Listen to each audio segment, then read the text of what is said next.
সুপ্রিয় দর্শক, এইমাত্র হয়ে গেল গণ অভ্যুত্থানের সম্মুখভাগের যোদ্ধা এবং ইনকিলাব মঞ্চের আহ্বায়ক শহীদ শরীফ ওসমান হাদির নামাজের জানাজা। ওসমান হাদির বড় ভাই আবু বকর সিদ্দিকের ইমামতিতেই হাদির নামাজের জানাজা অনুষ্ঠিত হয়। শনিবার 20 ডিসেম্বর দুপুর 2টার দিকে জাতীয় সংসদ ভবনের দক্ষিণ প্লাজায় লাখো জনতার অংশগ্রহণে তার নামাজের জানাজা অনুষ্ঠিত হয়। হাদির জানাজায় এত লোকের সমাগম হয় যে তিল ধারণেরও আর জায়গাটুকু ছিল না। এ সময় প্রধান উপদেষ্টা ডক্টর মোহাম্মদ ইউনূস সহ উপদেষ্টা পরিষদের সদস্যরা উপস্থিত ছিলেন 3 বাহিনীর প্রধানরাও। এছাড়া বিএনপি, জামায়াতে ইসলামী, জাতীয় নাগরিক পার্টি সহ বিভিন্ন দলের নেতারাও জানাজায় অংশ নিয়েছেন। শহীদ ওসমান হাদির জানাজা ঘিরে সকাল থেকে মানিক মিয়া এভিনিউতে এসে জড়ো হতে থাকেন বিভিন্ন শ্রেণী পেশার মানুষ।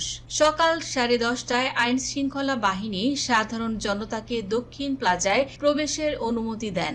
আর্চওয়ে গেট দিয়ে ছাত্র জনতা দক্ষিণ প্লাজায় প্রবেশ করেন। ভিড় সামাল দিতে প্রতিটি প্রবেশ পথে কড়াকড়ি নিরাপত্তা ব্যবস্থা নেওয়া হয় পুলিশের পক্ষ থেকে। দুপুর হতে মানুষের স্রোতে দক্ষিণ প্লাজা ছাড়িয়ে খামারবাড়ি থেকে আসাদ গেট পর্যন্ত পুরো এলাকায় জনসমুদ্রে পরিণত হয়। রাজধানী ঢাকা ছাড়াও দেশের বিভিন্ন জেলা থেকে জানাজায় অংশ নিতে ছুটে আসেন হাজার হাজার মানুষ। তারা বলছেন, এই জানাজায় সর্বকালের সর্বশ্রেষ্ঠ গণজমায়েত হয়েছে। এদিন বেলা 11:15টার দিকে শহীদ সোহরাওয়ার্দী মেডিকেল কলেজ হাসপাতাল মর্গে শহীদ হাদির মরদেহের ময়নাতদন্ত সম্পন্ন হয়। সেখান থেকে মরহুম শহীদ হাদির মরদেহ জাতীয় হৃদরোগ ইনস্টিটিউটে নেওয়া হয়েছিল। এরপর মরদেহের গোসলের কাজ শেষে দুপুর 2টার দিকে জাতীয় সংসদ ভবনের দক্ষিণ প্লাজায় জানাজার জন্য নেওয়া হয়। ঢাকা মেডিকেল কলেজ হাসপাতালের নিউ জার্সির বিভাগের চিকিৎসক ও ন্যাশনাল হেলথ অ্যালায়েন্সের সদস্য সচিব ডক্টর মোহাম্মদ আব্দুল আহাদ জানিয়েছেন, শহীদ ওসমান হাদির দাফন হবে জাতীয় কবি কাজী নজরুল ইসলামের কবরের পাশেই। এদিকে ওসমান হাদির জানাজায় অংশ নিতে সংসদ ভবন এলাকাটি কানায় কানায় পূর্ণ ছিল।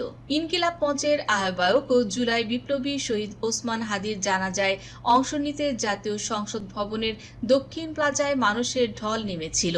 দুপুর 2টা থেকে শহীদ ওসমান হাদির জানাজা অনুষ্ঠিত হয়। দীর্ঘ সময় সারিবদ্ধভাবে অপেক্ষা করার পর সকাল 10:30টায় আইন শৃঙ্খলা বাহিনী সাধারণ জনতাকে দক্ষিণ প্লাজায় প্রবেশের অনুমতি দেন। ভিড় সামাল দিতে প্রতিটি প্রবেশ পথে কড়াকড়ি নিরাপত্তা ব্যবস্থা নেয় পুলিশ।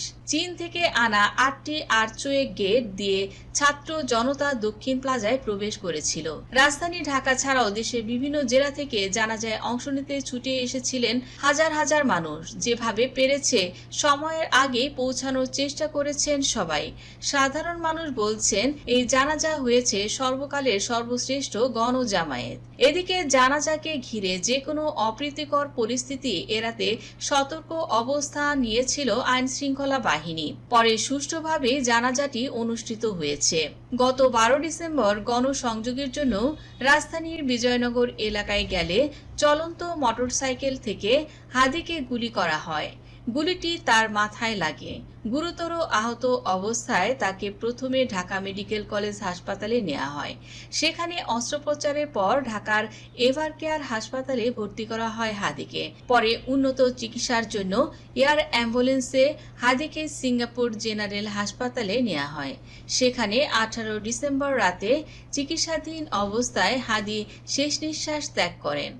19 ডিসেম্বর বাংলাদেশ সময় দুপুর 2:30 বিমানে বাংলাদেশ এয়ারলাইন্সের একটি ফ্লাইটে শহীদ হাদির মরদেহ চাঙ্গি আন্তর্জাতিক বিমানবন্দর ত্যাগ করে। সন্ধ্যা 5:48 রাজধানীর হযরত শাহজালাল আন্তর্জাতিক বিমানবন্দরে হাদির মরদেহ বহনকারী ফ্লাইটটি অবতরণ করে। তো বন্ধুরা, এই ছিল আমাদের হাদির জানাজার সর্বশেষ আপডেট। হাদির সম্পর্কিত পরবর্তী আপডেট নিউজগুলো পেতে সাবস্ক্রাইব করুন জেনজি ডেইলি পলিটিক্স। ধন্যবাদ দর্শক সম্পূর্ণ ভিডিওটি দেখার জন্য।